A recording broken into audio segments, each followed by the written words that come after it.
The large window showed endless space like a black sea filled with many small lights. Captain Aaron Hale stood there, watching the stars move slowly outside his ship. The ship's name was Elysium Dawn. It was quiet, except for the sound of soft machines working and the low hum of the engines that kept them traveling between the colonies. Aaron had spent years guarding the frontier, helping new human colonies grow on faraway worlds. He was a man who liked order. His uniform was always neat. His voice was calm, even under pressure. But that night, something heavy rested on his shoulders. He could not think about the missions or the control panels in front of him. His mind was far away, with someone small and gentle, his daughter Claire. Lydia Moore walked into the deck quietly. She worked as the communication officer. Most people called her the steady voice of the ship. Whenever things went wrong, she was the one who spoke calmly, guiding others back to safety. She was good at her job and often smiled, but she understood when someone carried pain. Tonight, she saw that pain on Aaron's face. "Captain," she said softly, "you have been standing here for hours? The sensors show stable routes, but you look like something is wrong." Aaron turned to her. He tried to smile, but it looked weak, almost like he had forgotten how to do it. He held a small data tablet in his hand and showed it to her. On the screen was a picture of a little girl, maybe 7 or 8 years old, with bright brown eyes and a wide grin. She had drawn 2 uneven stars on her cheeks and was holding a handmade toy rocket. "This is Claire," Aaron said quietly. His voice shook just a little. "She is my daughter. Her birthday is next week." "She looks sweet," Lydia replied with a soft smile. "She will be happy to see you." Aaron took a slow breath. "She thinks her mother will be there too." Lydia frowned. Why would she think that? Aaron lifted his eyes to the vast black outside the window. His face turned pale under the light of the stars. "Because I never told her the truth," he said. His words came out like stones. "Her mother died 2 years ago on Titan. There was an accident when the outer ring collapsed. I kept telling Claire that her mother is away on duty, but every birthday she asks when she will come home. This year she is visiting me here, and I do not know how to crush that hope." Lydia felt her chest tighten. She had seen many hard things in space-broken ships. Damaged systems, but human heartbreak was harder to face than metal failures. Aaron looked at her suddenly, his eyes showing both worry and desperation. "Lydia," he said, "I need a favor. Please listen before you answer." He paused. "I want you to pretend to be my wife for 1 week. Just 1 week, until Claire's birthday ends." Lydia blinked in shock. She almost laughed from surprise, but then saw the seriousness in his face. "You are asking me to what?" "To act as Claire's mother. To be there when she arrives," Aaron said quietly. "She is smart. She will notice if something is wrong. But if she sees you standing beside me, maybe she will not keep asking questions. Maybe she can finally have one happy birthday where nothing breaks her heart." Lydia's mouth went dry. She looked at him, then at the picture again. The child's smile was full of innocence. A week of pretending sounded simple, but it also felt dangerously deep. "What happens after the week?" she asked. "I will tell her the truth," Aaron said. "I'll tell her everything, but at least she'll have one good memory first. That is all a father can give when life has already taken too much." Lydia turned toward the window. The stars looked like tiny pieces of glass scattered in darkness. She remembered her own childhood on Earth, when her mother left for the outer colonies and never came back. She had spent birthdays staring at the sky, waiting for a ship that never arrived. That memory hurt her even now, but it also gave her strength. She turned back to Aaron. "All right," she said softly, her voice trembling yet steady. "I will help you. I will pretend to be your wife for 1 week." Something in Aaron's face relaxed. Maybe it was relief. Maybe gratitude. He whispered, "Thank you, Lydia." She tried to smile, but she could tell this story would not be simple pretend. Somewhere deep inside, she felt a connection, already forming a thread tied by shared loneliness in the endless dark. Outside the window, the stars continued their slow dance, quietly watching 2 humans make a fragile promise beneath them. Promise that would soon change everything they thought they knew about love, duty, and the quiet power of small kindness. The next morning came quietly. The ship Elysium Dawn drifted in the soft glow of a faraway sun. Lydia stood in front of the mirror in her small cabin. She looked at her reflection for a long time. Her brown hair was tied neatly, but her eyes showed a nervous light she could not hide. She was still trying to believe what she had agreed to do, pretend to be a wife, pretend to be a mother, pretend to belong to a family that wasn't hers. She kept repeating to herself that it was only for 1 week. It sounded simple when she said it in her head, but her heart told her it was going to be more complicated than that. The door signal buzzed softly. She opened it and saw Aaron there, dressed in his captain's uniform. He looked slightly more rested, but his eyes still carried the shadow of worry. "Morning," he said. "Thank you again, Lydia. The supply convoy is landing at 1300 hours. Claire will be with them." Lydia nodded. "I will be ready. Promised, remember." Aaron smiled for the first time in days. It wasn't a wide smile, but it carried warmth and relief. As the day moved closer to arrival time, the crew worked to prepare for the shuttle docking. Everyone liked Claire, even before meeting her. Elenia, the captain, talked about her often, telling stories about her drawings, her little inventions, and how she once built a music box out of broken ship parts. Lydia had heard those stories too, but now they sounded more personal. When the shuttle finally landed, the air in the docking bay was full of excitement. The doors opened with a slow hiss, and out walked a small girl with bright eyes and a backpack shaped like a small pink rocket. Her hair was tied in 2 short braids, and she looked around with wonder. "Daddy," she shouted, running forward. Aaron dropped to one knee and caught her in his arms, holding her tight.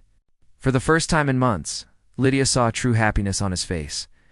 Lydia stood a few steps away, her hands tight together. Claire noticed her and looked up. "Who is she?" the girl asked, her eyes curious and trusting. "Oh." Aaron turned to Lydia. His voice was calm, but his hand trembled slightly. "Sweetheart, this is your mother. She came to surprise you. She wanted to be here for your birthday." The world seemed to hold its breath. Lydia bent down to Claire's level and smiled kindly. "Hello, Claire," she said gently. "I am so glad to see you." Claire stared at her for a moment, tilting her head. Then she stepped closer and touched Lydia's hair, as if trying to remember something. Small fingers rested against Lydia's cheek. "You look a little different," she whispered, "but you sound nice. Did you miss me too?" Lydia's heart tightened, but she kept her voice calm. "Yes, very much," she said softly. "I missed you every day." Claire smiled and hugged her without hesitation. Aaron looked away for a moment, his eyes glassy. Lydia felt something deep and heavy inside her. This little girl believed her so icily, and that trust was more powerful than anything she had ever known. For the next few hours, the ship came alive with laughter. Claire wanted to see everything. She ran through the narrow halls, touching the metal walls and asking questions about every blinking light. Aaron carried her on his shoulders, pointing out the control deck, the engine room, and the observation bay. Lydia followed them quietly, sometimes answering Claire's endless questions. The little girl called her mommy without fear or doubt. Each time the word left her mouth, Lydia felt both warmth and pain. She smiled, but she knew this happiness was borrowed time. That evening, the 3 of them sat in the small kitchen. Claire told stories about her school on the lunar station and how she wanted to be an engineer like her father. Aaron listened with pride glowing in his eyes. Lydia served them hot stew from the ship's cooker and tried to act as if this was normal, as if it had always been the 3 of them together. Outside, night wrapped the ship. The stars shone brighter than ever. Claire soon grew tired and fell asleep on Aaron's arm. He carried her carefully to the small cabin prepared for her. When he returned, Lydia was waiting by the window. "She is wonderful," Lydia said quietly. "You raised her well." Aaron nodded. "She's the best part of me." He paused, then added in a lower voice, "Thank you for being kind to her. You made her happy today." Lydia looked out at the stars. "She made me happy too," she said. I had forgotten what that felt like. They both stood there in silence for a while. The soft lights of the control room, touching their faces. Something unspoken passed between them. It was not romance yet, not love, not even comfort, just a small understanding between 2 lonely souls trying to give a child 1 perfect week. And somewhere deep within, both of them began to wonder what might happen when the pretending was over and reality came looking for them once again. The next few days moved gently, like a calm wave in space. Claire filled the ship with laughter, and even the crew seemed to work with lighter hearts. She painted small drawings and stuck them on the walls, saying they made the ship feel like a real home. Aaron watched her, his eyes full of quiet joy. and Lydia helped her cut paper stars and hang them above her small bed in the cabin. Every morning, Claire would rush to the control room to watch her father check the system maps. She sat beside him, asking about every blinking light and button. "What does that one do?" she would say. Aaron always tried to explain in simple words. "This makes sure the ship stays steady," he told her. "This one helps us talk to the people on the colony below." Claire listened while swinging her legs, pretending she was a co-pilot. Lydia stood in the doorway, smiling softly, noticing how right this picture looked. She reminded herself again that it was only for a week. Yet each day made the lines of pretend blur more deeply in her heart. In the evenings, the three of them would eat together in the small dining room. They told stories, sometimes funny, sometimes full of dreams. Claire said she wanted a big garden when they reached her father's home base. She wanted to plant flowers that looked like tiny suns. Aaron promised he would build her a place for them near the dome. Lydia listened, quietly touched by how much hope fit into such small plans. But things were never calm for long in space. One evening, when Claire was asleep, the control alarms rang, softly a warning, not danger yet. Aaron checked the systems from his console, his face tightened. "What is it?" Lydia asked, standing beside him. "Magnetic storms near the colony," Aaron said. "They are strong enough to damage the upper shield. We need to reinforce the barrier before the radiation spreads. Can it reach us?" "Not quickly," he said, "but we need to act before the next rotation. The team must work through the night." Lydia looked toward the hallway where Claire slept. "What about her?" Aaron hesitated. "If she asks, tell her I am busy with the colony's safety, and not let her worry." He turned back to his console, connecting with the engineering crew. His voice changed, steady, professional, full of command. Ow. And yet Lydia could hear the pressure behind it. This planet's atmosphere was unstable. If the shield failed, the colony's air could grow toxic within hours. While Aaron worked, Lydia stayed near Claire, pretending everything was fine. The little girl woke up halfway through the night. "Where is Daddy?" she asked sleepily. "He is fixing something important, sweetheart," Lydia said as she tucked the blanket around her. "He will be back soon. Is he safe?" Claire whispered. "Yes," Lydia said gently, smoothing her hair. "He always comes back." The child nodded and soon fell asleep again. Lydia stayed there a while, watching her small face in the low light, wondering how much truth Claire would be ready for once the week ended. The next morning Aaron returned, looking tired but calm. His hands were stained with oil and dust. "Is it done?" Lydia asked. He nodded. "For now, yes. We stabilized the shield array. The storm will pass harmlessly." She smiled softly. "Good. Claire will be glad to know everything is safe." Aaron gave a small laugh. "That child sleeps through everything. She is stronger than both of us." But he looked at Lydia differently this time. There was gratitude in his eyes, a quiet respect mixed with something warmer. He said, "You took care of her through the night." "Thank you, Lydia. I could not have done any of this without you." Later that day, Claire insisted on making him a small celebration for finishing his work. She used old paper rations to make decorations and asked Lydia to help her bake something sweet with the ship's food refabricator. The machine produced a strange-looking cake, a little misshapen, but full of heart. When they brought it to Aaron, he laughed so hard that tears appeared at the corners of his eyes. They sat together eating that strange cake, and for a moment all the worries of space faded away. It felt like a family dinner, simple and warm. That night, when Claire went to bed, Aaron and Lydia spoke quietly again. "She really believes this," Lydia said softly. Aaron looked down. "I know. And every time she calls you Mom, I feel both joy and guilt." Lydia nodded. "When she hugs me, I forget it's supposed to be pretend." The words hung in the small cabin like invisible weight. Neither of them wanted to break the silence that followed. Outside the window, the distant colony lights blinked gently against the endless black. They both knew that soon this fragile happiness would have to face truth. Ow. But for now, they allowed themselves to breathe. To enjoy one more peaceful night before the next storm, one more borrowed dream beneath the stars. The morning of Claire's birthday arrived with soft golden light spilling through the ship's windows. The crew moved quietly, everyone wanting the little girl's day to feel special. Lydia woke early and decorated the small lounge with paper ribbons and tiny hand-drawn stars that Claire had made. Earlier in the week, she placed them around the room, remembering Claire's wish for a garden full of small suns. Aaron entered the room carrying a wrapped box, smiling despite the tired lines on his face. "She has been excited since sunrise," he said softly to Lydia. "She kept asking if her mother will be there too." Lydia forced a steady breath. "Then she won't be disappointed," she said. When Claire came running in, her braids bouncing and her smile wide, the room seemed brighter. She stopped and looked around at the decorations. "You made this?" she asked with delight. Lydia knelt beside her. "We made it for you," she said. "Happy birthday, Claire."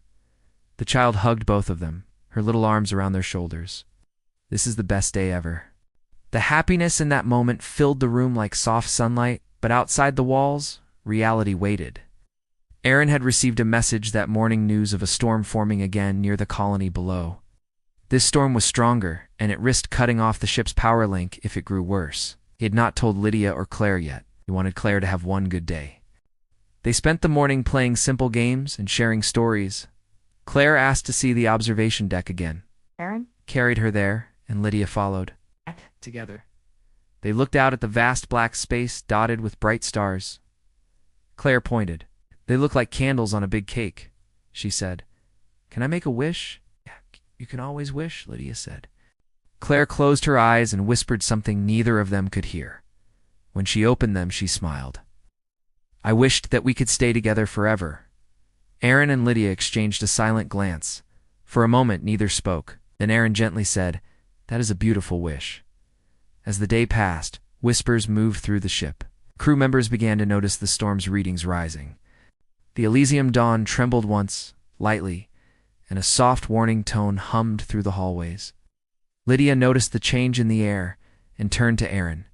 "You knew this could happen, didn't you?" she asked quietly. Aaron looked tired but calm. "Yes, I was hoping it would pass, but it is growing. The energy spikes could break our outer link." Lydia frowned, and the colony below. "They will lose contact if we cannot stabilize the barrier," he said, "but we cannot let Claire know yet. She deserves her birthday." While the crew began quiet repairs, Aaron and Lydia tried to keep things normal for Claire. They played soft music from the ship's archive. Claire danced in small circles, pretending the floor was a field of flowers. She laughed, moving from Aaron's arm to Lydia's hand, her joy shining as if no danger existed. Then the lights flickered. The song stuttered in the air. A thin alarm sounded from the main control panel. Aaron's voice steadied. "Stay here with her, Lydia." He moved quickly toward the control deck, his focus sharp. The storm outside had turned fierce, electric arcs streaking through the thin atmosphere below. The ship shuddered again. Lydia could hear small gasps from the corridor as crew members rushed to their stations. Claire looked around, confused. "What's happening, Mommy?" Lydia took her hand, forcing a calm smile. "Just a small storm, sweetheart. Your father's making sure everyone stays safe." "Can we help?" Claire asked. "Yes," Lydia said softly. "We can help by staying brave and keeping the lights on in here." She showed Claire how to reset the lamps when they blinked. And together they watched the soft glow return each time. It became a small game. Each light they fixed felt like a promise that her father would come back safely. Hours passed slowly as the sound of distant engines filled the halls. Finally, Aaron returned, his uniform marked with streaks of dust and his face tired but steady. "It's under control now," he said quietly. The shield lines held. Lydia felt relief wash through her. Claire hurried into his arms. "Did you fix the storm, Daddy?" she asked. Aaron smiled and nodded. "Yes, we all did." They returned to the lounge, where the cake waited. It was small but bright, covered in silver cream that sparkled under the lights. Claire insisted they sit together and sing. When she blew out the candles, her eyes turned to both of them with trust so deep that it almost hurt. Later, after Claire fell asleep, Aaron and Lydia stood outside her room. "She was so happy," Lydia whispered. Aaron nodded. "Because of you? Without you, this week would have been impossible." Lydia looked down. "It's hard to remember this is only for a week." He was quiet for a long moment. "I know, when this started I asked you to pretend. but now I don't know what is real anymore. The hallway was silent except for the soft hum of the engines. Lydia looked at him, then back at the closed door where Claire slept. Everything had grown bigger than it was meant to be. Outside, the storm was fading, as the stars returned, clear and sharp against the dark sky. Inside the ship, another kind of storm was growing quietly in two human hearts made of gratitude, guilt, and something tender that neither dared to name yet. The week passed faster than any of them expected. Each day after Claire's birthday felt softer, quieter, as if time itself did not want to leave the little family they had become. She followed her father through the ship's corridors, still curious about every small detail, and held Lydia's hand whenever they watched the stars at night. Everything looked peaceful, yet both adults felt something building inside them, something they could not stop. The promise of only 1 week was almost over. On the morning of the 7th day, the supply convoy prepared the shuttle that would take Claire back to her school base. Aaron stood in the docking bay looking at the silver doors, feeling a slow twist in his chest. Lydia stood beside him, silent but aware of his pain. She wanted to say something comforting, yet no words seemed right. The air felt thick with unspoken things. Claire ran toward them, holding a small drawing she made. She showed it proudly. "It's us," she said, pointing to 3 stick figures drawn with bright colors. "This one is Daddy, this one is Mommy, and this is me. We are holding hands under the stars." Aaron looked at the picture for a long time, his throat tightened. Lydia smiled warmly, though her eyes filled with tears she tried to hide. "It's beautiful, Claire," Lydia said softly. "You are very talented." "Can I hang it in Daddy's room before I go?" Claire asked. Aaron nodded.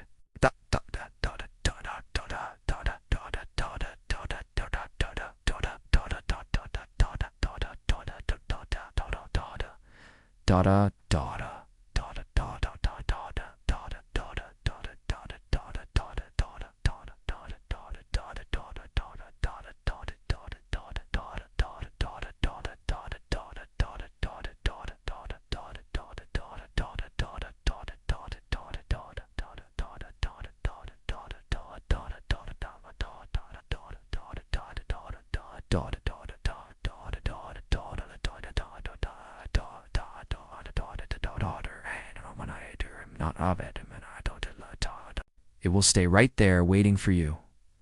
While Claire ran down the corridor to place the drawing, Aaron turned to Lydia. "The week is ending," he said quietly. "I promised I would tell her the truth today." Lydia looked down at her boots. "She loves you very much," she said. "Whatever happens, she will feel that love." He sighed. "And she loves you too. She calls you Mom without thinking twice." "I do not know how to change that." Lydia's voice trembled. "Maybe you don't have to take it away from her right now. Let her hold the happiness a little longer. Maybe tell her when she is ready, not when the clock says 7 days. Aaron nodded slowly. "You might be right. I always follow rules and orders, but some things need heart, not logic." When Claire came back, the 3 of them walked to the shuttle bay together. Crew members smiled as they passed. Everyone on the ship admired how much light Claire brought to the place. She had made the cold corridors feel like a home. Before boarding, Claire hugged Lydia tightly. "Thank you, Mommy, for my birthday," she said softly. "It was the best day ever." Lydia stroked her hair, trying not to cry. "You are very special, Claire. Never forget that. Wherever you go, keep shining." Then Claire hugged her father. "Daddy, when will you come home?" she asked. "Soon, sweetheart," Aaron said gently. "Finish your lessons, listen to your teachers, and I will come visit before you know it." Claire smiled, waved one last time, and walked into the shuttle with the crew escort. The doors closed slowly, leaving silence behind. The sound of the engine filled the hangar, then faded as the shuttle left the dock. The space that had felt warm only hours ago now felt too large and too quiet. Aaron stood still for a long time. Lydia watched him, unsure whether to leave or to stay. Finally, he turned and said softly, "Thank you for giving her that gift. She will remember it forever." Lydia shook her head. "He gave it to her. I only helped." He smiled faintly. "He gave her a mother's love, if only borrowed. And maybe you gave me something too. You reminded me that even in all this emptiness, people still need each other." They walked slowly toward the observation glass. Outside, the stars stretched endless and calm. No storms left, only peace. For the first time in many days, Aaron looked relaxed. Lydia felt the quiet settle around them, comfortable rather than lonely. He said, "I do not know what happens next." Lydia looked at him gently. "Then we start again." 1 week became many days of hope. Maybe that is what life is, one promise extended again and again? Aaron looked at her, understanding her meaning. They stood side by side, watching the light fade beyond the horizon of space. Later that evening, he found the drawing Claire had left in his room taped near the small desk. The three figures stood under a sky full of stars, holding hands. Next to them, in a child's handwriting, were simple words, "My family forever." He felt something shift in him, not sadness, not guilt, but quiet acceptance. He pressed his hand on the small paper as if sealing a silent promise to protect both of them, no matter what the universe brought next. When Lydia entered, she saw him standing by the picture, turned with a soft smile. "Stay for dinner?" he asked. She nodded. "I thought you might never ask." They sat together in the dining room, sharing simple food and quiet laughter. It felt different now, yet still real. No pretending, no acting. Just two people who had faced both storms and silence and found something honest in between. Outside, the great ship moved forward again through space, carrying them toward new days. And somewhere far ahead, a child dreamed of her parents beneath the distant stars, her heart full of love that was true and endless, no matter the distance or the time that passed.